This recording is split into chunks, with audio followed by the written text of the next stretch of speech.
السلام علیکم، آداب عرض ہے جی ڈیئر سویٹ لسنرز۔ کہیے کیا حال احوال ہیں، کیسے ہیں آپ سب؟ دعا ہے، امید ہے آپ سب خیریت سے ہوں گے۔ الحمدللہ میں بھی بالکل خیریت سے ہوں، اور جناب اس ہارٹ ٹچنگ ناول کی نیکسٹ ایپیسوڈ کے ساتھ حاضر ہوں۔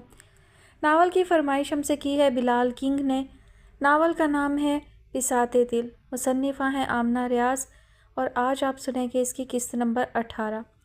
رات کے کسی پہر تیمور نے زہریلی گولیاں کھا کر زندگی کی قید سے خود کو آزاد کر لیا تھا۔ یادیں تھیں یا کھولتا ہوا پانی؟ ثانیہ نے انتہائی کرب سے آنکھیں میچ لیں، مگر آنسوں کے اس ریلے کو روکنے میں وہ اتنی ہی ناکام رہی تھی جتنا ان اذیتناک یادوں کے سامنے ہو جاتی تھی۔ گو کہ ان مفاد پرستوں کو یاد کرنا اسے اچھا نہیں لگا، اس لیے نہیں کہ اب تک زخموں سے خون رستا تھا، بلکہ اس لیے کہ زخم بھی تو انہی کے ہاتھوں لگے تھے جن سے اتنے بڑے دھوکے کی توقع بھی نہیں تھی۔ پھر آخر کیوں ان خود غرضوں کی یاد میں وقت برباد کیا جاتا جنہوں نے اپنے لیے آسانیاں چنتے ہوئے ان کی راہ میں اتنے کانٹے بچھا دیے کہ ساری زندگی بھی چنتے رہیں تو ختم نہ ہو۔ پہلے ابو، پھر آنیہ، اور اس کے بعد بالآخر تیمور بھی۔ اللہ جانے ابھی زندگی میں اور کتنے خود غرضوں سے ملاقات ہونا باقی تھی۔ نرمین کہتی تھی آنیہ بھی ابو کی طرح خود غرض ہے، وہ بھی خود سے ہٹ کر کسی اور کے متعلق نہیں سوچتی، اس کی ذات ہمیشہ اس کے لیے مقدم رہتی ہے، باقی دنیا جائے بھاڑ میں، چاہے اس دنیا میں خود اس سے وابستہ لوگ ہی کیوں نہ آتے ہوں۔ وہ باقی سب کو مشکلات و مصائب میں جھونک کر آسانیوں اور سہولیات مول لے لیتی ہے، مگر اسے آنیہ کے متعلق نرمین کے اس تجزیے پر کبھی یقین نہیں آیا۔ زندگی کے چھوٹے موٹے معاملات اور بہنوں کی معمولی باتوں میں ہونے والے جھگڑوں سے کسی کی شخصیت کو جج کرنا نہایت ہی حماقت تھی، لیکن شاید وہ ٹھیک ہی کہتی تھی۔ آنیہ نے جو کیا وہ نرمین کے کیے ہوئے تجزیے کے عین مطابق تھا، مگر نرمین نے تیمور کے متعلق تو کبھی کچھ نہیں کہا تھا۔ پھر اس نے آنیہ کی روش کیسے اختیار کر لی؟ تیمور نے تو کبھی محض اپنے متعلق سوچا بھی نہیں تھا، وہ تو ہمیشہ اسی فکر میں رہتا کہ کیسے سب کے لیے زیادہ سے زیادہ آسانیاں تلاش کرے، دوسروں کے مسائل، دوسروں کی پریشانیاں اپنے کندھوں پر اٹھائے پھرتا تھا۔ پھر اس بار اس نے صرف اپنے متعلق سوچ لیا، اپنے لیے آسان راستہ چنتے ہوئے اپنے کندھوں کی ساری ذمہ داریاں اس کے شانوں پر دھر دیں۔ گلہ یہ نہیں کہ ذمہ داری کیوں سونپی، شکوہ تو یہ تھا کہ اس خاموشی سے منہ کیوں موڑ لیا۔ کیا ان پر نہیں بیت رہی تھی؟ کیا آنیہ کے دیے ہوئے زخم کی ٹیسیں صرف اس کے دل میں اٹھتی تھیں؟ کیا دنیا کا مقابلہ کرنے کے لیے وہ تنہا تھا؟ یا اللہ، کس کس سے گلہ کریں، کس کس کا گریبان نوچیں؟ یہاں تو ہر کوئی ایک سے بڑھ کر ایک مظلوم معلوم ہوتا ہے۔ اسے یاد آیا تیمور نے لکھا تھا، مجھے پتا ہے یہ خود غرضی کی انتہا ہے، مگر میری برداشت کی حد بس یہیں تک تھی ثانی۔ اتنے دن تک جو میں نے صبر کیا وہ میرے لیے بہت تھا، بہت کوشش کی میں نے خود کو روک لوں، مگر تمہیں پتا ہے میں نے آنیہ کو ڈھونڈنے کی کتنی کوشش کی، مگر یہ زندگی میں اتنے اگر مگر نہ ہوتے تو شاید گزر ہی جاتی۔ اور پتہ نہیں میں کیا کہنا چاہتا ہوں، مجھے معاف کر دینا ثانی، چاہے اسے میری کمزوری کہو یا بزدلی، مگر اس مشکل زندگی کو تم لوگوں کے ساتھ نہیں نبھا سکتا۔ میرے اندر اتنا صبر اور برداشت ہی نہیں کہ دنیا کی اٹھی ہوئی انگلیوں اور آنکھوں کا تمسخر سہ جاؤں۔ پچھلے 4 مہینے اسی کوشش میں گزارے ہیں میں نے، لیکن تم بہت اچھی ہو ثانی، بہت بہت اچھی اور باحوصلہ۔ معاف کر دینا مجھے، اپنا مجرم سمجھ کر نہیں، اپنا چھوٹا بھائی سمجھ کر، اور سب کا خیال رکھنا ثانی۔ حالانکہ مجھے یہ کہنے کا حق تو نہیں ہے، مگر اسے میری گزارش سمجھ لو۔ امی سے، نرمین، زینب اور کشف سے کہنا مجھے ضرور معاف کر دیں، اور شفق، ہاں اسے بھی کہنا، اس بیچاری پر تو دوہرا ظلم کر رہا ہوں میں، لیکن مجھے پتہ ہے صرف تم ہو ثانی جو میرا مقدمہ لڑ سکتی ہو۔ آگے کی تحریر آنسوؤں سے بالکل مٹی ہوئی تھی۔ ثانیہ وہ خط پڑھ کر چیخ چیخ کر روئی تھی۔ یہ خط لکھتے وقت وہ کس کرب سے گزرا ہوگا اس کا اندازہ لگانا مشکل نہیں تھا۔ ساری زندگی بڑے حوصلے سے بیماری کا مقابلہ کرنے والا شخص اس مقام پر آ کر کچھ اس طرح ہارا کہ زندگی سے ہی آزاد ہو گیا۔ تیمور کی خودکشی کی خبر اشفاق چچا جان کی مہربانی سے دب گئی۔ پولیس دروازے تک تو آئی مگر جلد ہی پلٹ گئی۔ ابو نے ساری عمر تیمور سے پرخاش محسوس کی تھی، وہ اسے اپنے لیے باعث آزار سمجھتے تھے، مگر اس کی اچانک موت نے انہیں بھی بے قابو کر دیا۔ میت کو کندھا دیتے وقت وہ سر پیٹ پیٹ کر رو رہے تھے۔ اس کے بعد کی وہی روایتی داستان رہی، آنسو، آہیں، سسکیاں، نہ ختم ہونے والے خسارے کا حساب۔ وقت نے گزرنا چھوڑ دیا، نیند آنکھوں سے روٹھ گئی اور چین و قرار دل سے۔ زندگی کا اگلا پل کیا دکھاتا ہے اس کی فکر کسی کو نہ تھی، بس دن سے رات کرنا تھی اور رات سے دن۔ غلطی کسی کی نہ تھی مگر ہر ایک دوسرے سے یوں نظریں چراتا جیسے سب سے زیادہ غلطی اسی کی ہو۔ وہ گھر جہاں زندگی سے بھرپور کہے گونجا کرتے تھے، پرہول سناٹے کی زد میں آ گیا۔ امی کی آنکھیں خشک نہ ہوتی تھیں اور لبوں کی چپ نہ ٹوٹتی تھی۔ ایک شام وہ بیٹھے بیٹھے ایک طرف کو لڑک گئیں۔ ان کے جسم کے بائیں حصے پر فالج کا اٹیک ہوا تھا۔ مایوسی، مایوسی اور صرف مایوسی۔ وہ سب بے یقین دم بخود۔ آخر ایسی کون سی خطا ہو گئی کہ یہ آزمائش اور آزمائش کا سلسلہ رک ہی نہیں رہا، اور پتہ نہیں یہ سزا ہے یا آزمائش۔ کچھ سوالوں کے جواب نہیں ہوتے، صرف سوال ہوتے ہیں۔ اصل واقعہ تو یہ تھا کہ ان میں سے کوئی سمجھ نہیں پا رہا تھا کہ دراصل یہ مایوسی اور نا امیدی ہے جس نے پہلے تیمور کو نگلا، پھر امی پر اپنا پنجہ جمایا اور اس کے بعد نرمین کو اپنی گرفت میں لینا شروع کر دیا تھا۔ خوش امیدی سے کم زندگی کی چاہ تو آتی ہے۔ میں بہادر نہیں ہوں ورنہ کب کی تیمور بھائی کی طرح مر چکی ہوتی۔ نرمین کو السر ہو گیا تھا، جب بھی معدے میں جلن ہوتی یوں ہی ہانکا کرتی۔ زیادہ مشکل نہیں ہوگی، تم ایک بار کوشش تو کر کے دیکھو۔ یہ شاید زینب کا جملہ تھا۔ ثانیہ اس کی شکل دیکھتی رہ گئی۔ یوں ہی لڑتے جھگڑتے نہ جانے کیسے وقت کٹ رہا تھا۔ زندگی مشکل پہلے بھی تھی، بہت آسانیاں کبھی نصیب ہی نہیں ہوئیں، مگر یوں زندگی سے بے رغبتی تو کبھی محسوس نہیں ہوئی۔ وہ سوچنے لگی تو سوچتی چلی گئی۔ یہی کیفیت رہی تو زندگی کس نہج پر پہنچے گی؟ نجات کے دو راستے تھے، ایک آنیہ نے دکھایا، دوسرے سے تیمور کے توسط سے ملاقات ہو گئی۔ اس سے قبل کہ اس کی چھوٹی بہنیں انہی دو راستوں میں سے کسی ایک کو چن کر اپنی اپنی زندگی کا لائحہ عمل ترتیب دے لیتی، اسے انہیں زندگی کے مثبت رخ پر لانا تھا۔ وہ نہیں چاہتی تھی تیمور کی طرح وہ سب بھی حرام موت کو گلے لگائیں۔ زندگی تو اللہ کی کتنی بڑی نعمت ہے، اور اس نعمت کی ناشکری بھی بذات خود کتنا بڑا گناہ تھا۔ غم تب تک شدید اور ناقابل برداشت ہوتا ہے جب تک اس کا بوجھ انسان کو تنہا اٹھانا پڑے۔ اسے یقین تھا وہ سب مل کر کوشش کریں گی تو اس بوجھ کو اٹھا لیں گی، کوئی مانتا یا نہیں، مگر اس کا یقین کامل تھا۔ اگر مشکل دن آتے ہیں زندگی میں تو جاتے بھی ضرور ہیں، اور یہی یقین تصویر کا مثبت رخ اسے اپنی بہن کو دکھانا تھا۔ لہٰذا اٹھتے بیٹھتے وہ ان کو سمجھانے کی کوشش کرنے لگی۔ اچھے دنوں کی آس، اچھی خوش آئند باتیں اس کا سب سے بڑا ہتھیار تھیں، مگر مالی مسائل سب سے اہم اور قابل توجہ تھے۔ تیمور کے لیے ایک بائیک خریدنے کی غرض سے جو کمیٹی ڈالی تھی، اس کی رقم تیمور کے جانے کے کچھ روز بعد اسے ملی تھی۔ زخم بھرنے سے پہلے کھل گیا تھا، تکلیف دوہری ہوئی۔ اس نے وہ رقم بے مصرف جان کر بینک میں ڈلوا دی تھی، اب اسی رقم کو استعمال میں لایا گیا۔ تینوں چھوٹیوں کو دوبارہ ایڈمیشن دلوا دیے۔ خیال تھا پڑھائی میں ذہن بٹ جائے گا تو مایوسی کی قید سے نکلیں گی۔ رہنے دیں آپی، ضرورت نہیں ہے ایڈمیشن لینے کی، اور 100 طرح کے اخراجات نکل آئیں گے، پہلے ہی امی کے علاج پر اتنا خرچ ہو رہا ہے۔ تینوں ہی معترض تھیں۔ ثانیہ نے سختی سے ٹوک دیا، تم لوگ صرف اپنی پڑھائی پر دھیان دو، باقی سارے مسائل پر پریشان ہونے کی ضرورت نہیں، بلکہ جب تک میں ہوں کسی بھی معاملے میں پریشان ہونے کی ضرورت نہیں۔ بس ایک بات کا دھیان رہے، ہم لوگ پہلے بھی بہت صدمے اٹھا چکے ہیں، اب مزید کوئی صدمہ برداشت نہیں کر پائیں گے۔ بڑے سہل طریقے سے اس نے انہیں ان کی ذمہ داری سونپ دی تھی اور خود فکر معاش میں لگ گئی تھی، مگر اس سارے سلسلے کے دوران اس بار مصائب سے گزرتے ہوئے، ٹوٹتی ہوئی امید کے ستون کو سہارا دیتے ہوئے ثانیہ چودھری اپنی عمر کے چند سال نہیں، کئی سال عبور کر گئی تھی۔ زندگی کے تجربے نے وقت سے پہلے اسے بوڑھا کر دیا تھا۔ یہ نہیں تھا کہ اس نے ارادہ کیا اور اتنے راستے ہموار ہوتے چلے گئے۔ یہاں تو قدم قدم پر اتنی مایوسی کا سامنا کرنا پڑ رہا تھا کہ وہ بمشکل ہی اس ٹوٹتی ہوئی امید کو توانا رکھ پاتی۔ شفق کھانے کے لیے آوازیں دے رہی تھی، دل نہ چاہنے کے باوجود محض خود کو اس بیکار موڈ سے نکالنے کے لیے اسے اٹھنا ہی پڑا، مگر دل اتنا بوجھل اور آنکھیں اتنی متورم ہو رہی تھیں کہ وہ جو منہ دھونے کی غرض سے باتھ روم میں گھسی تھی، نہا کر ہی نکلی، وہ بھی کشف کے مسلسل دروازہ بجانے پر۔ توبہ ہے آپی، آپ کیا سال بھر کا آج ہی نہانے لگی تھیں؟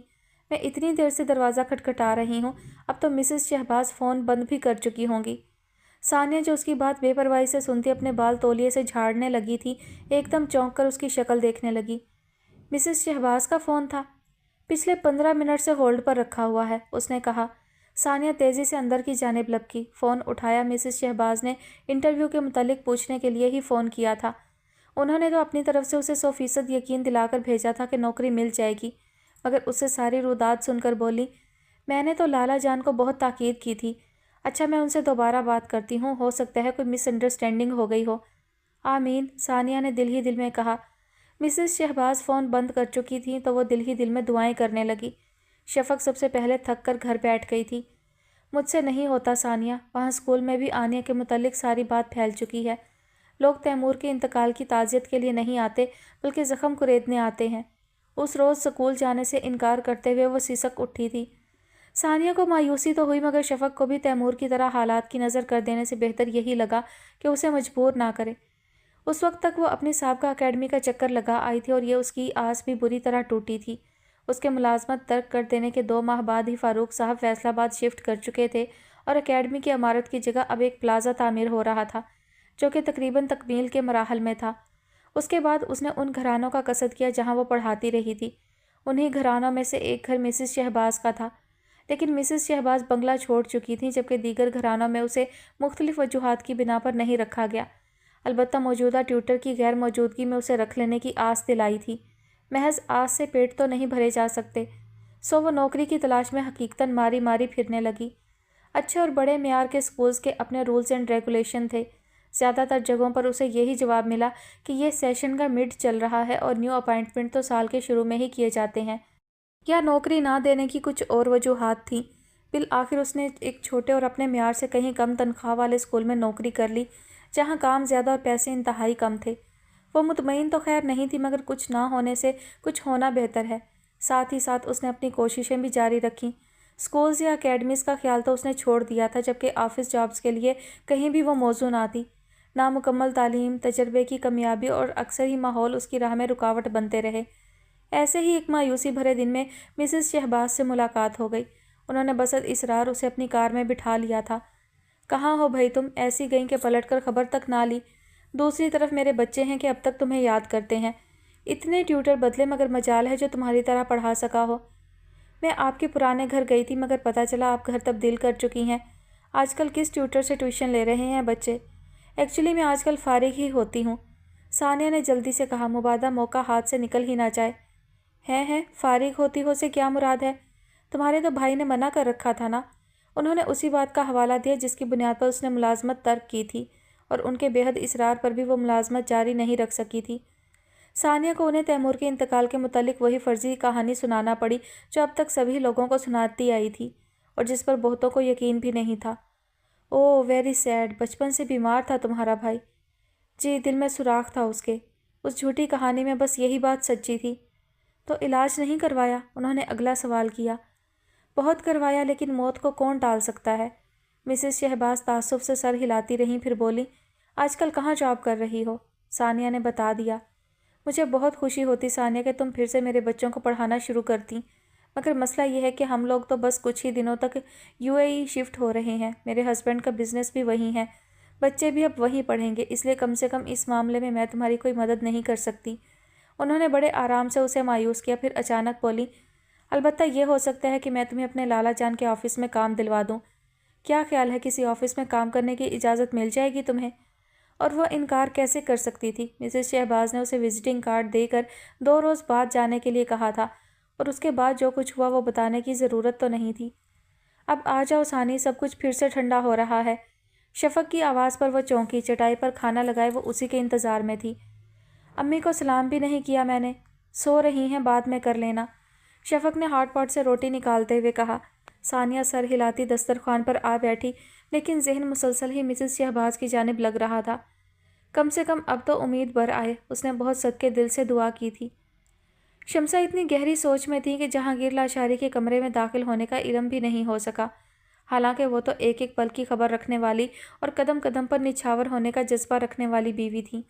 وہ گھر میں بعد میں داخل ہوتے ان کا دل پہلے انہیں آگاہ کر دیتا۔ آج یہ عالم تھا وہ سر پر پہنچ چکے تھے اور وہ ان کی موجودگی سے لا علم تھی۔ وہ اس غیر معمولی بات پر جی بھر کر حیران ہوتے اگر ان کی دلی کیفیت سے آگاہ نہ ہو چکے ہوتے۔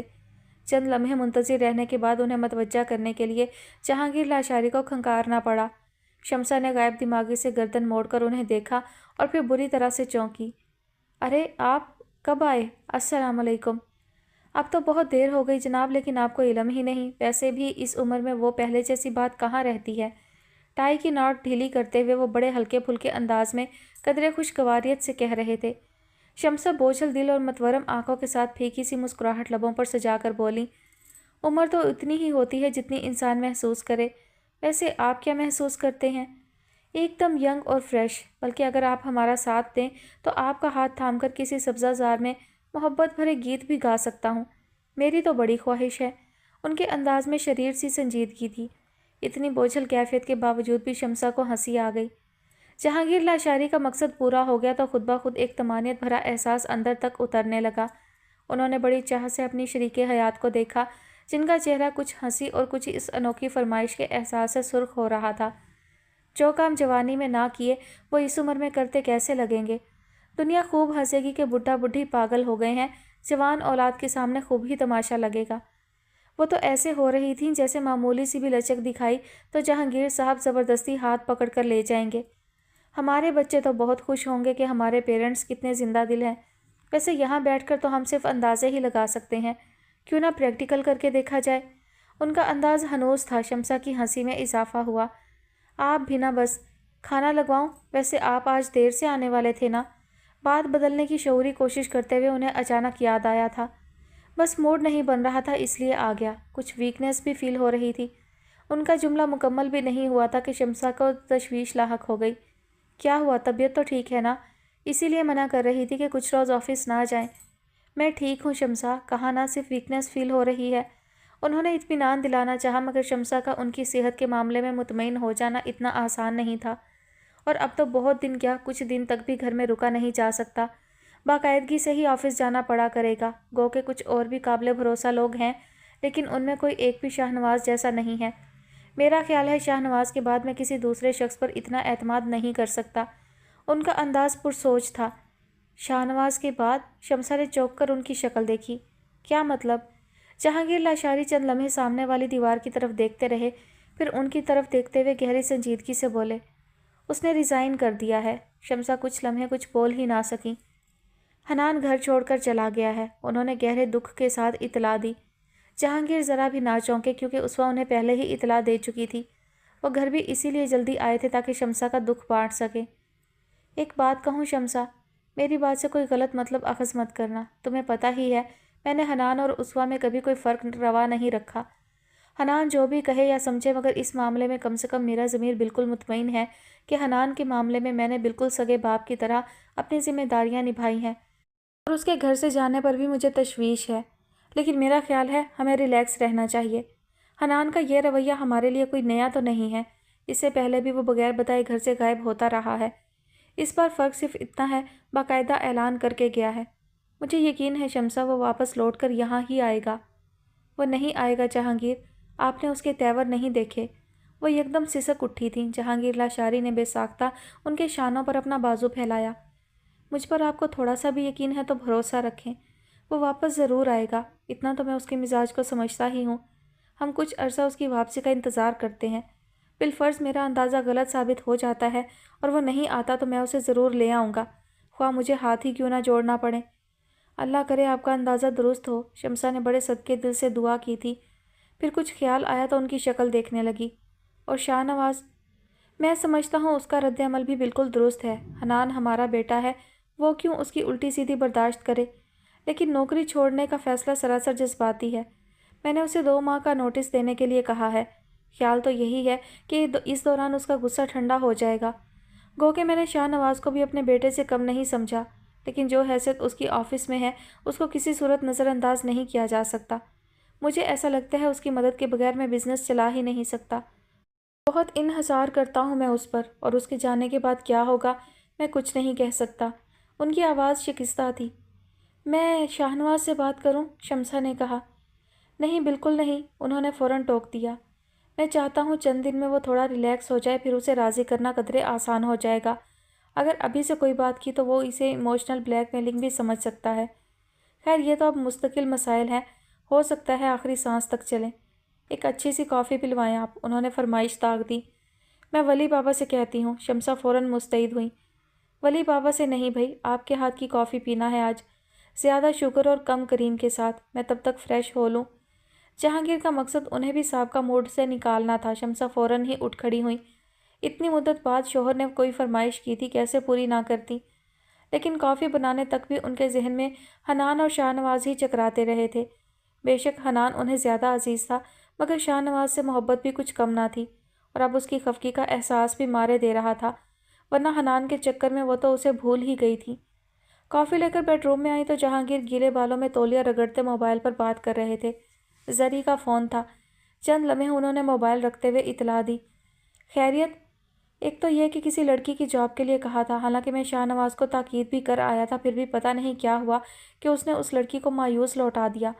زری ابھی اصرار کر رہی تھی کہ اس لڑکی کو کہیں ایڈجسٹ کر لیں، بہت ضرورت مند ہے۔ یہ زری کو لوگوں سے اتنی ہمدردی کب سے ہونے لگی؟ شمسا نے متبسم سی حیرانی کے ساتھ کہا، اسے تو کسی انجان لڑکی کا نام آتے ہی شہباز پر شک ہونے لگتا ہے۔ جہانگیر بھی زری کی شکی فطرت سے آگاہ تھے، مسکرانے لگے۔ بچوں کی پرانی ٹیوٹر ہے کوئی، ثانیہ نام بتا رہی تھی۔ میرا خیال ہے زری سے پہلے بھی اس کا ذکر اور تعریف سنی ہے، میری تو کبھی ایک آدھ ملاقات ہی ہوئی ہوگی زری کے گھر میں۔ شاید میں بھی ملی ہوں اس سے، شمسا نے ذہن پر زور ڈالتے ہوئے کہا۔ زری تعریف تو بہت کرتی رہی ہے، خیر رکھ لیں بیچاری کو، کسی کی تھوڑی سی مدد کریں گے تو اس کے دل سے دعا ہی نکلے گی، اور ہمیں دعاؤں کی ضرورت ہے۔ وہ پھر سے آزردہ ہونے لگی۔ زری آپ کے متعلق بھی پوچھ رہی تھی، آپ نے شاید آج اس کی طرف جانے کا وعدہ کیا تھا۔ جہانگیر نے کافی کا سپ لیا۔ ارے ہاں، مجھے تو یاد ہی نہیں رہا، دراصل وہ کل کا واقعہ، پھر آج حنان کا طرز عمل، کل انشاءاللہ چکر لگاؤں گی۔ وہ بیچاری بھی کیا سوچتی ہوگی، اتنے کم دن رہ گئے ہیں جانے میں اور بھابھی بیگم نے بات تک نہ پوچھی۔ وہ دانستہ اپنا موڈ بدلنے کی کوشش میں لگی تھی۔ گلشن نگر میں ایک دنیا بستی تھی، اور اس دنیا کی نظروں سے چھپ چھپا کر یہاں تک پہنچ جانا بھی کسی کارنامے سے کم نہ تھا۔ لہٰذا تہہ خانے کی سیڑھیاں اترتے ہوئے پکڑے جانے کے خوف کے باوجود وہ اچھی خاصی مسرت محسوس کر رہی تھی۔ ساتھ ہی ساتھ اسے وہ ساری نشانیاں بھی مسرور کر رہی تھیں جو اگلی بار اسے گوشی کی مدد کے بغیر یہاں تک پہنچنے میں سنگِ میل کی طرح مدد دیتی۔ آپا بیگم کے خوف کے باوجود سارا ہی راستہ وہ بڑی حاضر دماغی کا ثبوت دیتی آئی تھی۔ اور کتنی دور تک جانا ہے گوشی؟ نیم تاریک راستے سے گزرتے ہوئے اس نے گوشی سے سرگوشی میں پوچھا۔ یہاں آتے ہوئے اس نے ربر کے آرام دہ سلیپر پہن لیے تھے جن کی چاپ نہ ابھرے اور اگر فرار ہونا پڑے تو بھی دقت نہ ہو۔ ساتھ ہی ساتھ دوپٹہ سر پر اس انداز سے اوڑھ لیا تھا کہ ایک نظر میں تو اسے پہچانا بھی نہیں جا سکتا تھا۔ گوشی اس کے سوال کا جواب دینے کی بجائے دائیں راہداری کا موڑ کاٹ کر دوسرے ہی دروازے کے سامنے رک گئی۔ بہت احتیاط سے کام کرنا پڑے گا بی بی، میں جتنی دیر میں دوسری طرف سے ہو کر آتی ہوں، آپ کو جو بات کرنا ہے کر لو، میں 15 منٹ بعد واپس آ جاؤں گی۔ دروازے پر آہستہ آہستہ 3 بار انگوٹھی سے دستک دوں گی، آپ تبھی باہر نکلنا، اس کے علاوہ کوئی بھی کھٹکا محسوس ہو تو فوراً کہیں چھپ جانا۔ حالانکہ میرے علاوہ کوئی ادھر آتا تو نہیں ہے، لیکن اگر پکڑے گئے تو تمہیں تو شاید آپا بیگم بخش دیں، میری تو کھال میں بھس بھروا دیں گی۔ حالانکہ گیتی جانتی تھی پکڑے جانے پر اس کا بھی وہی حال ہوگا جس کا ذکر گوشی نے کیا، مگر محض رحاب کے لیے اسے یہ رسک لینا ہی تھا۔ وہ سر ہلاتی احتیاط سے دروازہ کھول کر اندر داخل ہوئی۔ ہلکی سی روشنی موجود تھی، مگر اتنی ہی ہلکی کہ فوراً ہی دور تک نظر جا بھی نہیں رہی تھی۔ احتیاط سے اپنے پیچھے دروازہ بند کر کے اس نے چٹکنی بھی چڑھا دی۔ ساتھ ہی ساتھ اس نے آنکھیں پھاڑ پھاڑ کر اپنی بینائی کو اس ناکافی روشنی سے مانوس کرنے کی کوشش کی۔ منظر دھیرے دھیرے بینائی کی گرفت میں آیا تھا۔ چھوٹا سا کمرہ تھا، مگر وال ٹو وال قالین بچھایا گیا تھا، ایک پلنگ اور ایک میز کرسی، بس یہی کل فرنیچر تھا۔ دیواریں گو کہ آرائشی سامان سے پاک تھیں، مگر ایسا شاندار قید خانہ تو اس نے پہلی ہی بار دیکھا تھا، اس لیے بے اختیار دل سے ستائش نکل رہی تھی۔ تبھی اس نے دیکھا پلنگ کے دوسری جانب دیوار کے بالکل ساتھ وہ گھٹنوں میں سر دیے بیٹھی تھی۔ گیتی کا دل پوری شدت سے سکڑ کر پھیلا۔ اس نے جلدی سے آگے بڑھ کر سوئچ بورڈ کے سارے بٹن دبا دیے۔ کمرے کا واحد انرجی سیور بھی روشن ہو گیا۔ رحاب؟ گیتی بنا وقت ضائع کیے اس کی طرف بڑھی، مگر رحاب کے وجود میں ہلکی سی بھی جنبش نہیں ہوئی تھی۔ رحاب، میں ہوں گیتی۔ گیتی نے اس کے قریب بیٹھتے ہوئے اس کے کندھے پر ہاتھ رکھا اور دبی ہوئی آواز میں اطلاع دی۔ اس نے اس بار بھی سر نہیں اٹھایا تھا۔ گیتی کے پاس وقت اتنا کم تھا کہ مزید ایک پل کا انتظار بھی بھاری گزرتا۔ اس نے رحاب کو جھنجھوڑا تھا۔ اس بار رحاب نے سر اٹھا کر اس کی جانب اتنی عجیب نظروں سے دیکھا کہ گیتی آرا تھرا ہی گئی۔ اب کیوں آئی ہو؟ اس کے خشک پپڑی جمے ہونٹوں میں جنبش ہوئی تھی۔ گیتی کو اس کی آواز اجنبی لگی تھی، بلکہ آواز پر ہی کیا موقوف، اسے تو پوری کی پوری رحاب ہی اجنبی لگ رہی تھی۔ آج چادر سر کی بجائے کندھوں پر تھی اور لاپرواہی کے سے انداز میں پیروں تک پھیل گئی تھی۔ اس کے بال بری طرح بکھرے ہوئے تھے اور آنکھیں بے تحاشا سرخ ہو رہی تھیں، جبکہ چہرے پر ہلکی سی سوزش کا گمان ہو رہا تھا۔ گیتی کو اس کی آنکھوں میں اپنے لیے نفرت دکھائی دی تھی۔ لیکن جس چیز نے اسے اپنی گرفت میں لیا وہ اس کی آنکھوں کی نفرت نہیں بلکہ اس کی گردن پر دکھائی دیتا ایک سرخ نشان تھا۔ کیتی کا دل بری طرح کسی نے مٹھی میں جکڑا۔ بدترین خدشے کے درست ہو جانے کا خوف اس وقت اس پر پوری طرح حاوی ہو چکا تھا۔ اس نے لرزتی انگلیوں سے اس کی گردن سے چادر سرکائی تھی۔ وہ سرخ نشان اپنی وحشت سمیت اس پر کچھ اور واضح ہوا۔ یہ کیا ہوا ہے ریحاب؟ اس کی آواز میں لرزش تھی۔ یہ انعام ملا ہے مجھے تم پر بھروسہ کرنے کا، وہ نفرت سے بھرپور آواز میں پھنکاری۔ اتنا حیران کیوں ہو رہی ہو؟ تم بھی تو یہی چاہتی تھی نا؟ دیکھو میری طرف، میرے پاس کچھ بھی نہیں رہا۔ تمہاری آپا بیگم نے کتے چھوڑے تھے مجھ پر، دیکھو کس طرح میرے وجود کا ایک ایک حصہ نوچ ڈالا ہے انہوں نے۔ وہ رونے لگی تھی لیکن روتے ہوئے بھی اپنی ادھڑی آستینوں سے جھانکتے بازو دکھاتی رہی تھی جن پر کسی کا وحشی پن زخم بن کر ٹھہر گیا تھا۔ میں نے کہا تھا ریحاب ان کی بات مان لو۔ اس کے سینے میں طوفان اٹھ رہا تھا اور آنسو حلق میں اٹک گئے تھے۔ میں نے کیوں کیا تم پر بھروسہ؟ میں کیسے بھول گئی تم بھی انہی میں سے ہو؟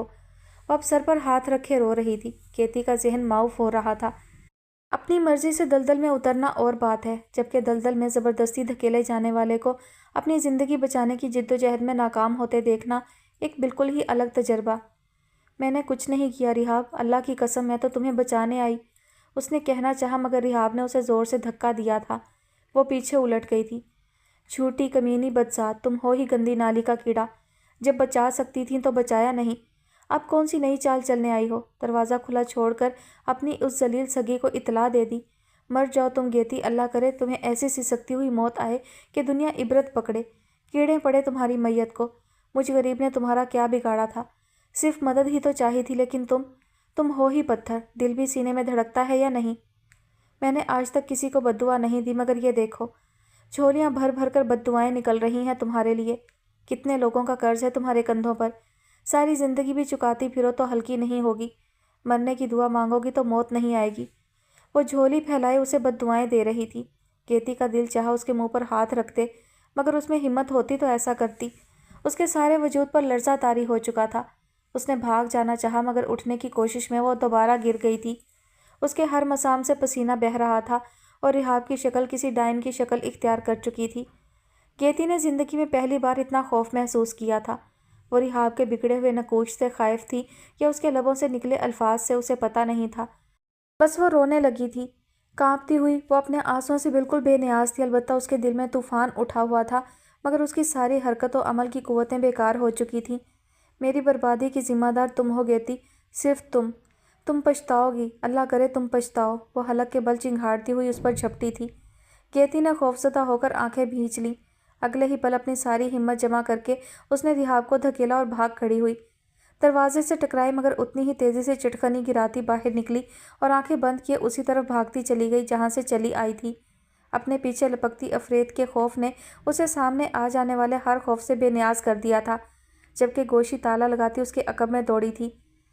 جہانگیر لاشاری کے منع کرنے کے باوجود شمسا نے شاہ نواز سے بات کرنے کا ارادہ کیا تھا مگر اس روز شاہ نواز کی واپسی اتنی تاخیر سے ہوئی کہ وہ تقریباً مایوس ہو چکی تھی۔ رات 2:30 بجے کا عمل تھا اور انہیں اس کے انتظار میں بیٹھے تقریباً 3 گھنٹے گزر چکے تھے۔ پچھلی رات سے جو ذہنی الجھن تھی اس نے یوں بھی انہیں مزمحل کر رکھا تھا، اس پر سے یہ اوور ٹائم۔ چونکہ نماز کے لیے اٹھنا ہوتا تھا اس لیے وہ 11 بجے تک ہی سو جانے کی عادی تھیں، مگر آج جاگتے ہوئے اتنی دیر گزر چکی تھی لہٰذا اعصاب بھی اسی حساب سے چیخ رہے تھے۔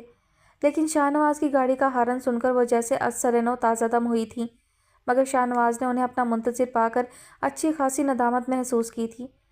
آپ اب تک جاگ رہی ہیں؟ اصل میں تم سے کچھ بات کرنا تھی، بس اس لیے، انہوں نے آہستگی سے جواب دیا۔ ایسی کون سی ضروری بات تھی جس کے لیے آپ کو اتنی دیر تک جاگنا پڑا؟ حکم فرمائیے۔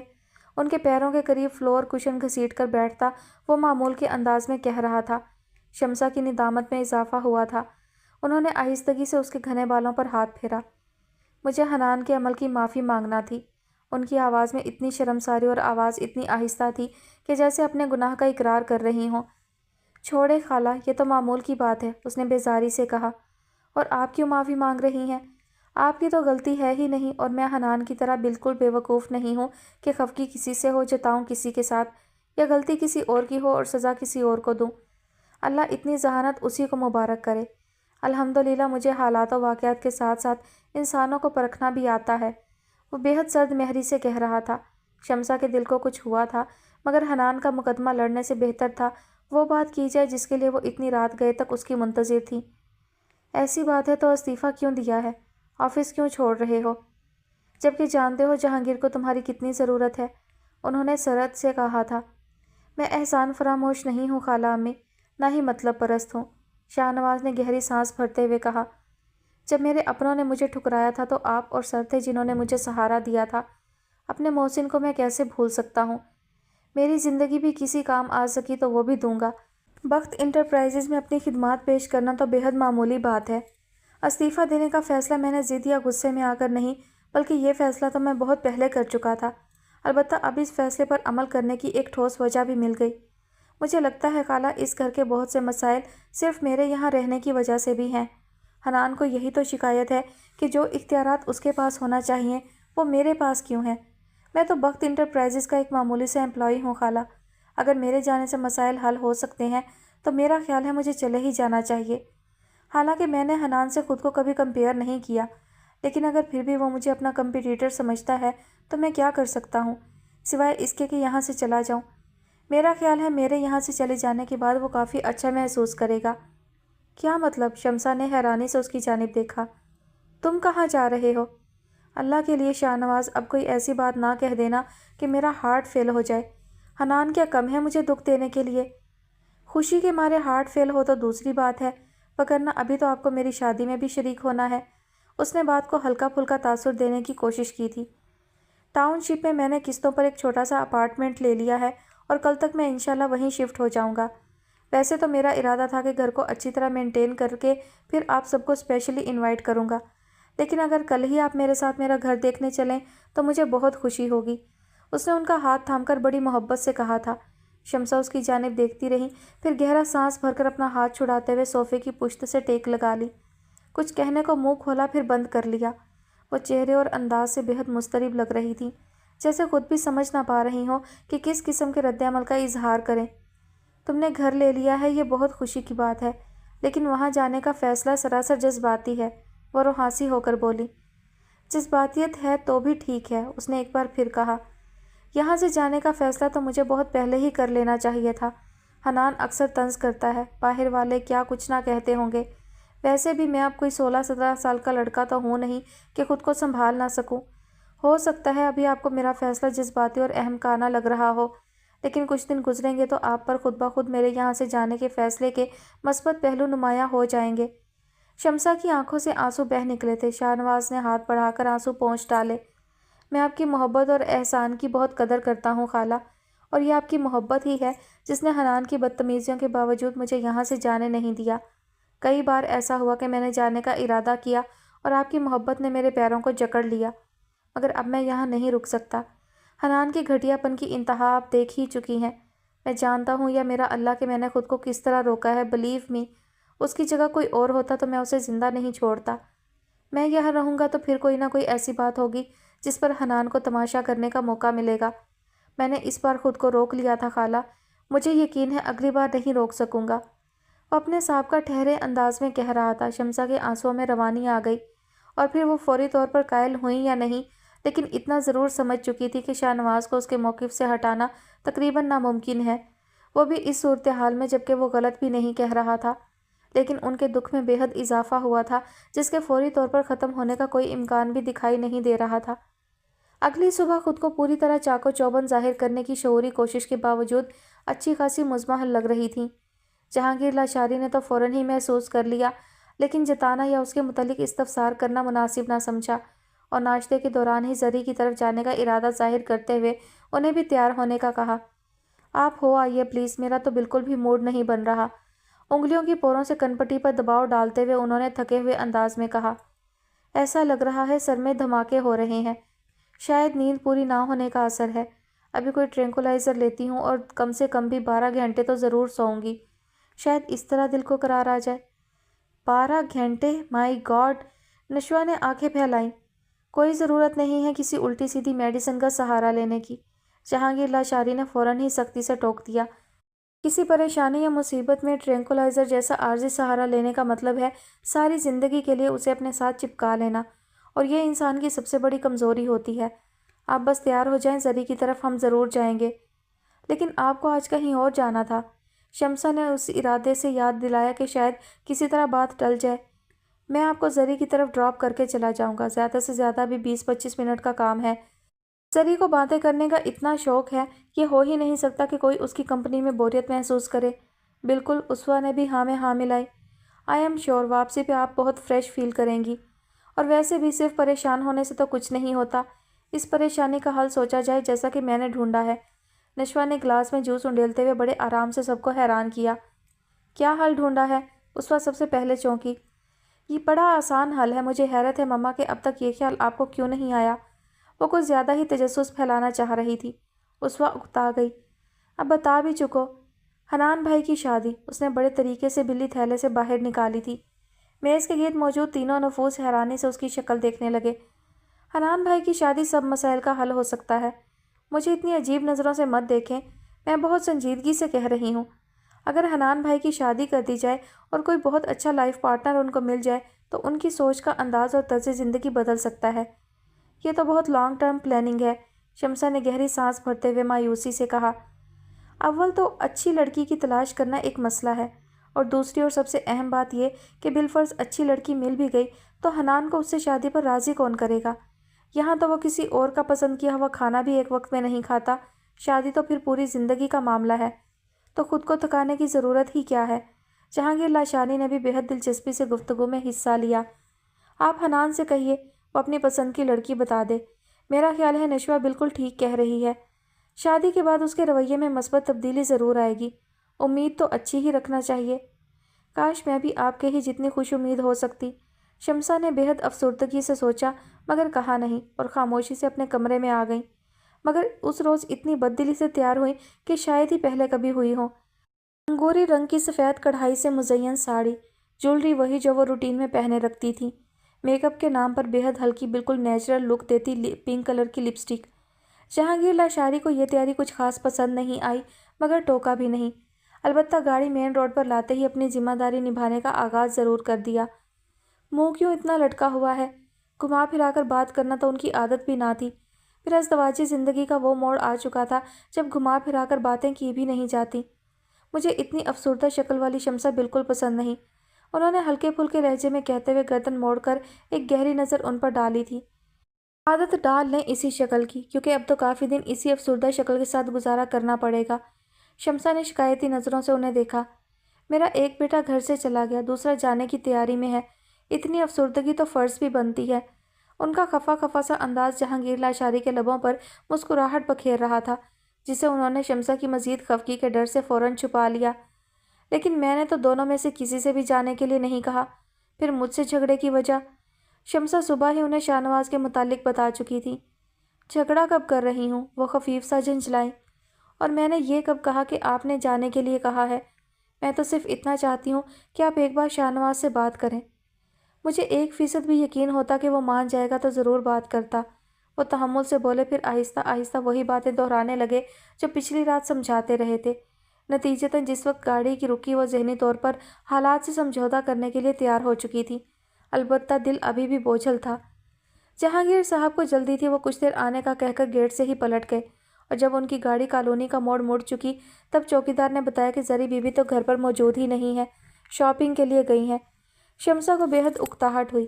عقل مند آدمی پہلے نہیں بتا سکتے تھے؟ انہیں انتظار کے احساس سے ہی کوفت ہونے لگی تھی۔ ہمارا غلطی نہیں ہے بی بی، چوکیدار نے لاچاری و بیزاری سے کہا۔ اتنا دیر سے وہ لڑکی بحث کر رہا تھا، ہم بالکل بھول گیا۔ شمسا نے ان کے اشارے پر برآمدے کی طرف دیکھا جس کی سیڑھیوں میں واقعی کوئی لڑکی موجود تھی۔ یہ کون ہے اور اسے وہاں کیوں بٹھا رکھا ہے؟ شمسا نے بغور دیکھتے ہوئے پہچاننے کی کوشش کی مگر ناکام رہی۔ پتہ نہیں، بولتا ہے بیگم صاحب سے ملنا چاہتا ہے۔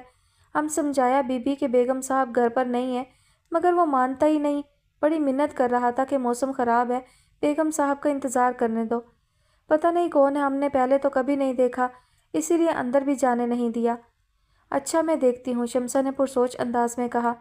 اور سنو، تم بالکل الرٹ رہنا، شکل کتنی بھی معصوم ہو، یوں ہی کسی پر بھروسہ نہیں کیا جا سکتا۔ حالات اتنے خراب ہو چکے ہیں، بالکل سیدھی سادھی دکھائی دینے والی لڑکیاں بھی پورے پورے گھر لوٹ کر لے جاتی ہیں۔ ان کے اندیشے بھی درست تھے۔ بہرحال ناپ تول کر قدم اٹھاتی اس کی طرف آ گئیں۔ قریب پہنچ کر گلا کھنکار کر اسے متوجہ کیا۔ وہ چادر اوڑھے ہوئے تھی اور اس کا رخ بھی دوسری طرف تھا۔ شمسا کی طرف دیکھتے ہوئے اٹھ کھڑی ہوئی اور بے حد شائستگی سے سلام کیا۔ بیٹا، میں نے آپ کو پہچانا نہیں، اس کے سلام کا جواب دیتے ہوئے شمسا نے پوچھا۔ اس کے چہرے پر ضرور کوئی ایسی بات تھی کہ وہ سختی سے بات نہیں کر پائی۔ جی میں ثانیہ ہوں، ابیہا اور ایبک کی پرانی ٹیوٹر، اس نے جلدی سے کہا، ساتھ ہی وضاحت دینے لگی۔ اوہ ثانیہ، ہاں میں پہچان گئی ہوں، زری سے بہت ذکر سنا ہے تمہارا۔ انہیں تو یہی سوچ کر اطمینان ہو رہا تھا کہ اب تنہا بیٹھ کر کوفت کا شکار نہیں ہونا پڑے گا۔ ثانیہ نے تعجب سے انہیں دیکھا۔ یہ کون تھی جنہوں نے اس جیسی بے حیثیت لڑکی کو فوراً پہچان لیا؟ آپ؟ میں زری کی بڑی بھاوج ہوں شمسا، انہوں نے مسکرا کر اپنا تعارف کروایا، پھر بولی، اور تم یہاں کیوں بیٹھی ہوئی ہو؟ یہاں بھی بیٹھی ہوئی ہو تو یہ چوکیدار اور گھر کے باقی ملازمین کی مہربانی ہے، ورنہ یہ لوگ تو مجھے گیٹ بھی کراس کرنے نہیں دے رہے تھے، اس نے تکلیف کے باوجود مسکراتے ہوئے کہا، پھر جیسے تھک کر واپس بیٹھ گئی اور پیر سے رستہ خون ٹیشو پیپر سے صاف کرنے لگی۔ تم نے بتایا نہیں کہ تم کون ہو اور یہ پیر پر کیا ہوا ہے؟ ان کی نظر اچانک اس کے پیر پر پڑی تو تشویش سے پوچھا۔ آتے ہوئے راستے میں چوٹ لگ گئی، میں نے بتایا تھا یہ بھی کہ میں کون ہوں اور یہ بھی کہ مسز شہباز نے مجھے خود بلوایا ہے، لیکن کسی کو یقین ہی نہیں آیا۔ وہ چوکیدار کو میرا زخم دیکھ کر رحم آ گیا اور یہاں بیٹھنے کی اجازت دے دی۔ چوکیدار شاید انٹرکام پر اندر مہمان کی آمد کی اطلاع دے چکا تھا۔ کل وقتی ملازمہ فوراً ہی باہر آ گئی۔ شمسا اس پر خفا ہونے لگی، پھر اسے اندر دوڑایا اور ثانیہ کو سہارا دے کر اندر لے جانا چاہا، مگر وہ خود ہی اٹھ کھڑی ہوئی۔ چوٹ تو لگی تھی مگر اتنی گہری بھی نہیں کہ چل ہی نہ پاتی۔ اندر آ کر اسے کرسی پیش کی گئی، ساتھ ہی ملازمہ شمسا کی ہدایت پر نیم گرم پانی میں ڈیٹول ملا کر لے آئی۔ ثانیہ کو ہنسی آنے لگی۔ یہی ملازمہ خاتون کچھ دیر پہلے تک اس کی بات تک سننے کی روادار نہ تھی اور اب اس کا پیر تپائی پر رکھوا کر اپنے ہاتھوں سے اس کا زخم صاف کرنا چاہ رہی تھی۔ ثانیہ نے بے حد شرمندگی سے پیر سمیٹ لیا۔ میں خود کر لوں گی، اس نے روئی ان کے ہاتھ سے لی اور پانی میں بھگو کر زخم صاف کرنے لگی۔ دیکھو نا، اس بیچاری کو اتنا گہرا زخم لگا ہوا ہے اور تم نے اسے باہر ہی بٹھا دیا۔ چلو اندر نہ بھی لاتے، کوئی مرہم پٹی تو کرنا چاہیے تھا، اتنا تو انسان انسانیت کے ناطے بھی کر ہی لیتا ہے۔ شمسا مستقل ہی ملازمہ پر خفا ہو رہی تھی۔ ثانیہ کو کہنا پڑا، ان کی تو کوئی غلطی نہیں، دراصل میں پہلی مرتبہ یہاں آئی ہوں، اس لیے کسی نے بھی مجھے نہیں پہچانا۔ تقریباً 2 سال پہلے میں ابیہا اور ایبک کو پڑھایا کرتی تھی، اس دوران گھر بھی تبدیل ہو گیا اور ملازم بھی۔ ویسے بھی قسمت ہی خراب ہو تو اپنا سایہ تک نہیں پہچانتا، کسی اور سے کیا شکوہ، اس نے ہنس کر کہا تھا، مگر اس ہنسی میں اتنی تلخی تھی جو چھپائے نہ چھپتی تھی۔ شمسا نے بے اختیار بے حد دلچسپی سے اس لڑکی کو دیکھا جس کی ہنسی میں بلا شبہ بے حد جاذبیت تھی، چہرے پہ معصومیت اور سادگی اور بڑی بڑی آنکھیں اتنی بے ریا کہ خواہ مخواہ ہی اس کی طرف دیکھتے رہنے کو دل چاہ رہا تھا۔ ثانیہ نے اس چند لمحوں کی خاموشی کو محسوس کیا تو نظریں اٹھائیں۔ شمسا سے نگاہ ملتے ہی وہ مسکرا دی۔ لگتا ہے تقدیر سے بہت ناراضی چل رہی ہے۔ ناراض تو اس سے ہوا جاتا ہے جس پر کوئی مان ہو، تقدیر سے خفا ہونا بالکل ایسا ہی ہے جیسے راستے میں آئے پتھر سے ٹھوکر کھا کر انسان اس سے خفا ہونے لگے، حالانکہ جانتا ہے کہ پتھر پر کوئی اثر نہیں ہوگا۔ تقدیر جیسی بے جان چیز سے کیا خفا ہونا، وہ لاپرواہی سے بولی۔ پھر اس تلخی کی وجہ، پتہ نہیں انہیں ایک دم سے اس لڑکی میں اتنی دلچسپی کیوں محسوس ہونے لگی تھی۔ ثانیہ نے ان کی جانب دیکھا، پھر روئی کا بھیگا پھاہا یوں ہی ہاتھ میں پکڑے کرسی کی بیک سے کمر ٹکا دی۔ میری امی کہا کرتی تھیں، حالات کی تلخی کو صبر کے ساتھ اپنے اندر اتار لو، یہ چیز تمہیں مصائب سے مقابلہ کرنے کی ہمت دے گی، اور جو انسان اتنی مشقت کر لیتا ہے وہ کامیاب انسان ہوتا ہے۔ مجھے لگتا ہے کامیاب انسان بننے کے لیے بہت محنت کرنا پڑے گی۔ پتہ نہیں یہ شمسا کی بے تکلفی تھی یا گھر میں خاموش رہ رہ کر وہ اکتا چکی تھی جو یہاں بولے چلی جا رہی تھی۔ تھیں؟ شمسا نے سوالیہ نظروں سے اسے دیکھا۔ بیمار ہیں وہ، پچھلے سال فالج کا اٹیک ہوا تھا، لیکن علاج کے باوجود کوئی خاص امپروومنٹ نہیں ہے، بول بھی نہیں سکتی۔ اوہ ویری سیڈ، شمسا نے تعصب سے کہا۔ اللہ تمہاری والدہ کو صحت و تندرستی عطا کرے۔ میں ان کی بات کو رد تو نہیں کر رہی، البتہ میرا خیال ہے زندگی میں حد سے زیادہ تلخی بڑھ جائے تو بھی انسان بے بس ہو جاتا ہے، ایسی بے بسی جو اسے پاگل بھی کر سکتی ہے۔ دائیں ٹانگ کو بائیں ٹانگ پر رکھتے ہوئے انہوں نے اظہار خیال کیا۔ آپ غلط سمجھ رہی ہیں، میں پاگل نہیں ہوں۔ اس نے بے ساختہ ہی ان کی بات قطع کر دی، مگر شمسا کے لبوں پر ہلکی مسکراہٹ نے اسے بے حد خفت زدہ کر دیا تھا۔ وہ تو بس یوں ہی کبھی کبھی، قدرے شرمساری سے وضاحت دینے کی کوشش میں ناکام ہوتی وہ اٹھ کھڑی ہوئی۔ واش روم کہاں ہے؟ شمسا نے اشارے سے بتایا۔ وہ جلدی سے واش روم میں گھس گئی، پہلے زخم والا پیر دھویا، پھر چہرے پر پانی کے چھینٹے مارے اس دوران مستقل ہی خود کو لتاڑتی رہی۔ آخر ضرورت کیا تھی کچھ بھی بولنے کی، یعنی کہ حد ہے۔ خود کو زبان بند رکھنے کی تاکید کرتی وہ باہر نکلی تو شمسہ موجود نہیں تھی۔ وہ وہیں اسی کرسی پر بیٹھ کر ان کا انتظار کرنے لگی۔ کل کی بے تحاشا گرمی اور حبس کا نتیجہ آج بارش کی صورت میں نکلا تھا۔ گو کہ ہلکی پھلکی کنمن ہی تھی، لیکن چونکہ اسے ایک آس سی بندھی ہوئی تھی سو گھر سے نکل آئی۔ بس سٹاپ سے تھوڑا آگے تو لگتا تھا سیلاب آیا ہوا ہے، دور تک پانی ہی پانی تھا۔ وہ بڑی احتیاط سے بچتی بچاتی راستہ عبور کر رہی تھی کہ کسی جگہ غلط پاؤں پڑ جانے کی وجہ سے پھسلتے پھسلتے بچ تو گئی، البتہ پیر پر بڑی بری چوٹ آئی تھی۔ یہ آئنٹمنٹ زخم پر لگا لو۔ شمسہ کی آمد نے اس کی سوچ کا سلسلہ توڑ دیا تھا۔ اس نے خاموشی سے ٹیوب لی اور سعادت مندی سے ان کے کہنے پر عمل کرنے لگی۔ شمسہ کی نظریں مستقل ہی اس کا جائزہ لیتی رہی تھیں اور بڑے دھیان سے تفکرات کے سائے میں موجود اس خفت کو دیکھا تھا جو اس لمحے اس کے چہرے کے نقوش پر گویا ثبت ہی ہو گئی تھی۔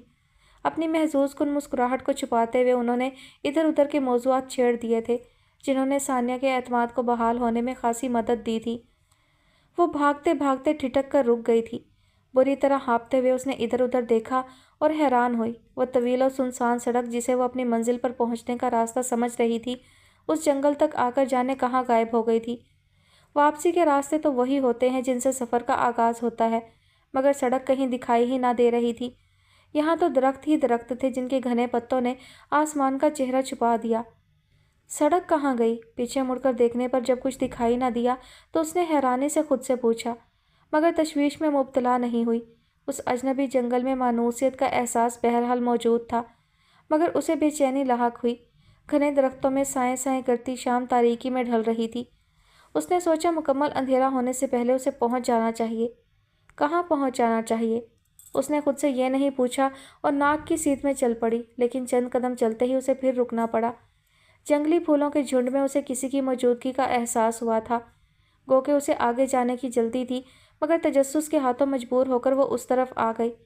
اس نے دیکھا سفید رنگ کے لباس میں سر جھکائے، اپنے خوبصورت بال پشت پر بکھرائے وہ ایک دلکش نقوش والی لڑکی تھی، مگر اس کے نقوش میں تکلیف کے آثار نمایاں تھے۔ تم کون ہو؟ اس نے پوچھا۔ میں؟ اس نے اپنی بڑی بڑی نظریں اٹھائی۔ میں تمہاری دوست ہوں۔ ہاں، لیکن میں تمہیں نہیں جانتی۔ اس نے نخوت سے اپنی ناک چڑھائی۔ میری مدد کرو، میں یہاں پھنس گئی ہوں، وہ لجاجت سے بولی۔ میں کسی کی مدد نہیں کرتی، اب کی بار اس نے لاپرواہی سے کہا، پھر ایک سمت اشارہ کرتے ہوئے بولی، وہ سفید روشنی دیکھ رہی ہو؟ مجھے اس روشنی کے پیچھے جانا ہے۔ یہ روشنی مجھے میری منزل تک پہنچائے گی۔ تمہاری مدد کرنے میں وہ روشنی غائب ہو گئی تو میں کیا کروں گی؟ نہیں، تم ایسے نہیں جا سکتی، میری مدد کرو، اللہ کے لیے میری مدد کرو، مجھے یہاں سے نکلنے میں مدد دو گی تو ثواب ملے گا، نیکی کبھی رائیگاں نہیں جاتی۔ اسے جھٹکا لگا، وہ جو آگے بڑھ رہی تھی تڑپ کر پلٹی۔ سفید لباس والی کے نقوش رحاب کی شکل میں ڈھل چکے تھے۔ اس کا دل کسی نے اپنی مٹھی میں جکڑ لیا۔ میں تمہاری مدد نہیں کر سکتی۔ وہ الٹے قدموں پیچھے کی طرف کھسکی۔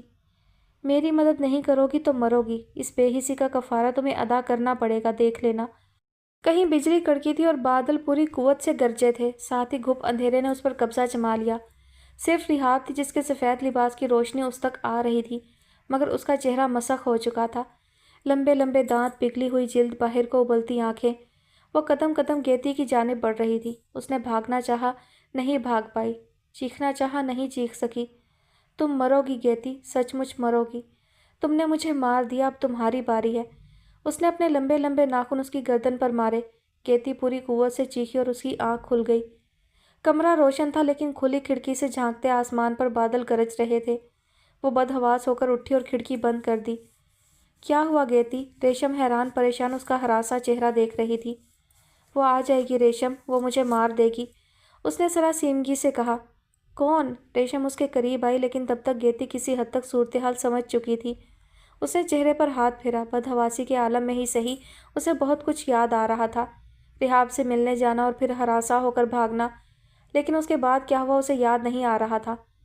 مجھ سے بہت بڑی غلطی ہو گئی ریشم، بہت بڑی۔ میں اس کی مدد کر سکتی تھی لیکن میں نے نہیں کی۔ آپا بیگم نے بہت برا کیا اس کے ساتھ۔ یکدم وہ سسکنے لگی۔ کس کے ساتھ؟ ریشم چونکی۔ رحاب کی بات کر رہی ہو؟ اس کا ذہن فوراً اسی طرف گیا۔ تم اس سے ملنے گئی تھیں، مگر کیسے؟ اور اگر پکڑی جاتی تو؟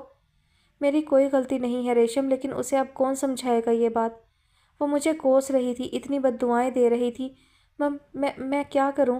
اس کی باقاعدہ ہچکیاں بند گئی تھیں۔ فی الحال تو آہستہ بولو، شکر مناؤ پکڑی نہیں گئی۔ اس جسارت کی ہلکی سی بھی بھنک آپا بیگم کو پڑ گئی تو سمجھو خیر نہیں۔ مجھے تو صرف سنائی تھی کہ تمہیں رحاب کے متعلق کیوں بتایا، تمہاری اس حرکت کا پتہ چلا تو کھال ہی نکلوا دیں گی۔ اس کی الگ ہی فکر تھی۔ گیتی یوں ہی گھٹ گھٹ کر روتی رہی، جانے اسے کون سا خوف رلا رہا تھا۔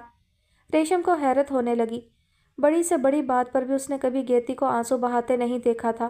اکثر تو وہ اسے بے حس لگتی، مگر آج وہ رو رہی تھی، اور صرف رو نہیں رہی تھی، اس کے آنسوؤں سے بے حد پچھتاوا جھلک رہا تھا۔ یہ پشیمانی کے آنسو تھے۔ ریشم کو اس پر ترس آنے لگا۔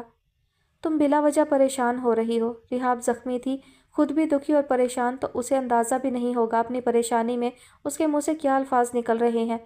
دکھی انسان جذباتی ہوتا ہے، رحاب نے بھی جذباتیت میں کچھ الٹا سیدھا کہہ دیا ہوگا اور تم دل سے ہی لگا کر بیٹھ گئی۔ وہ اسے اس کی موجودہ کیفیت سے نکالنے کے لیے سمجھانے کی کوشش کر رہی تھی، مگر وہ نہیں جانتی تھی جن کے دماغ پر ان کے دل کی حکمرانی ہو وہ کسی اور کی بات نہیں سمجھتے۔ شمسا کو ثانیہ اچھی لگی تھی، اور گو کہ وہ کسی کے بارے میں اتنی جلدی رائے قائم نہیں کرتی تھی، نہ ہی اتنی جلدی بے تکلف ہو جانا ان کی عادت تھی، مگر اس لڑکی کی شخصیت میں کوئی ایسی بات ضرور تھی کہ وہ اسے بے تکلف ہو کر گفتگو کرتی رہیں، بلکہ دل ہی دل میں اسے پسندیدگی کا سرٹیفکیٹ بھی دے چکی تھی۔ وہ انہیں بالکل سادہ مزاج و معصومانہ فطرت کی حامل لگی، مخلص و محنتی، زندگی سے تھوڑی سی خفا مگر اچھی خاصی شکر گزار۔ یہ ان کا ذاتی خیال تھا کہ ایسے لوگوں میں زندگی کے مصائب کو جھیلنے کا حوصلہ بہت ہوتا ہے۔ آزمائش کی کسی بھی بھٹی میں ڈال دیے جائیں، باہر نکلیں گے تو کندن ہی ہو جائیں گے، جلے ہوئے کوئلے کی راکھ نہیں۔ انہیں کچھ اور بھی خیال آ رہا تھا، وہ کچھ کہہ رہی تھی، یہ دھیان سے اس کا جائزہ لیتی رہیں۔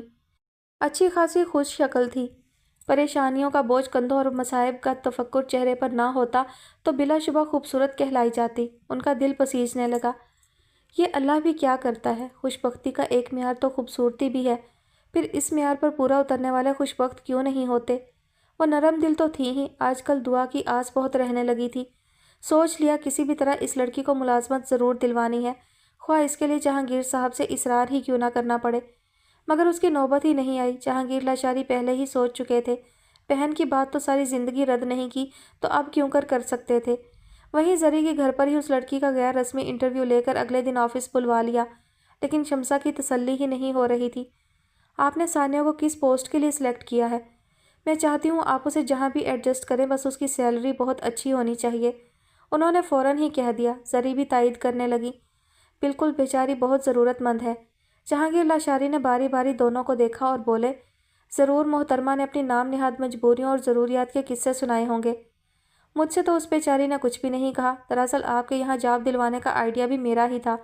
زری نے فوراً ثانیہ کی سائیڈ لی، ورنہ وہ تو بہت خوددار لڑکی ہے، جتنا بھی عرصہ ایبک اور ابیحہ کو پڑھاتی رہی ہے، مجال ہے جو کوئی مطالبہ کیا ہو، حتیٰ کہ کبھی ایڈوانس فیس بھی نہیں مانگی، جبکہ باقی ٹیوٹرز اللہ ہی بچائے۔ زری بالکل ٹھیک کہہ رہی ہے، میں نے تقریباً اس کے ساتھ 2 گھنٹے گزارے اور ان 2 گھنٹوں میں ہی اندازہ لگا پائی ہوں کہ وہ بہت سلجھے ہوئے مزاج کی، مہذب اور خوددار لڑکی ہے۔ ایک بار بھی مجھ سے اپنی مدد کرنے کے لیے نہیں کہا، نہ ہی کوئی فیور مانگی۔ ایک بار بات کرتے ہوئے تھوڑی سی ایموشنل ہو گئی، مگر پھر سارا ہی وقت اسی بات پر شرمندہ ہوتی رہی۔ شمسا نے ہلکی سی مسکراہٹ کے ساتھ کہا۔ وہ جیسے کسی گہری سوچ کے زیر اثر تھیں، پھر چونکی اور مسکراتے ہوئے پوری اسرار لہجے میں کہنے لگیں، اللہ نے ہمیں صاحب حیثیت بنایا ہے تو ہمارا فرض بنتا ہے کہ انسانوں کی مدد کریں۔ انسان ہم سے خوش ہوں گے تو اللہ خوش ہوگا۔ کبھی کبھی مجھے لگتا ہے یہ بظاہر چھوٹے چھوٹے مسائل اللہ کی ناراضی کا نتیجہ بھی تو ہو سکتے ہیں۔ اوہو بھابھی جان، اللہ کیوں ناراض ہونے لگا؟ اچھا سوچا کیجئے، تبھی اچھا ہوتا ہے۔ زری نے بروقت مداخلت کی، پھر ان کا دھیان بٹانے کی غرض سے بولی، حنان کس وقت گھر پر موجود ہوتا ہے؟ مجھے پتا ہے خود تو وہ ملنے آئے گا نہیں، میں سوچ رہی تھی کسی وقت خود ہی جا کر مل لوں۔ وہ چونکہ حقیقت حال سے لا علم تھی، سو پوچھ لیا۔ شمسا نے سٹپٹا کر جہانگیر کی طرف دیکھا، وہ پہلے ہی ان کی جانب دیکھ رہے تھے۔ اس کا تو تمہیں پتہ ہی ہے، اپنی مرضی کا مالک ہے، آج یہاں تو کل کہیں اور۔ چند روز پہلے ذکر کر رہا تھا آزاد کشمیر جانے کا ارادہ ہے، تیاری تو اسی دن سے کر رہا ہے، لیکن کس وقت سفر پر نکل کھڑا ہو کچھ کہہ نہیں سکتی۔ تم ضرور آؤ پلیز، اس نیت سے نہیں کہ اس سے ملاقات ہو پائے گی۔ انہوں نے طریقے سے بات بنائی۔ مجھ سے ملاقات ہو یا نہیں، مگر پلیز اسے آزاد کشمیر مت جانے دیجیے گا۔ اسے تو یوں بھی مار دھاڑ والے کام کرنا پسند ہے، بارود باندھ کر مقبوضہ کشمیر کی طرف نکل گیا تو۔ زری نے خدشہ ظاہر کیا۔ شمسا کے دل کا بوجھ اور بھی بڑھ گیا۔ حنان کے معاملے میں تو وہ اتنی بے بس تھی کہ اگر وہ یہ بھی کرنا چاہتا تو شمسا روک نہ پاتی۔ میری بات مانیں، حنان کی شادی کر دیں، گھر میں بیوی ہوگی تو کم سے کم اسے نت نئے ایڈونچرز سے تو روکے گی۔ آج نشوا بھی یہی کہہ رہی تھی کہ بھائی کی شادی کر دیں۔ اسے کہتے ہیں ذہنی ہم آہنگی۔ میں تو پہلے ہی کہتی ہوں آپ کی دونوں بچیاں مجھ پر ہیں، شکلاً بھی اور عقلاً بھی۔ زری چہکی اور ایک اچھا خاصا سنجیدہ اور گمبھیر موضوع اس ہنسی کی نظر ہو گیا۔ شمسا نے بے اختیار سکون کا سانس لیا تھا۔ جس وقت آپا بیگم کمرے میں داخل ہوئی، گیتی آڑی ترچھی لیٹی کھڑکی کے شیشے سے بنا آواز گرجتے بادلوں کو دیکھ رہی تھی۔ دروازہ کھلنے کی آواز پر اس نے نظروں کا زاویہ بدل کر دروازے کی طرف دیکھا اور اس کی طبیعت بیزار ہوئی۔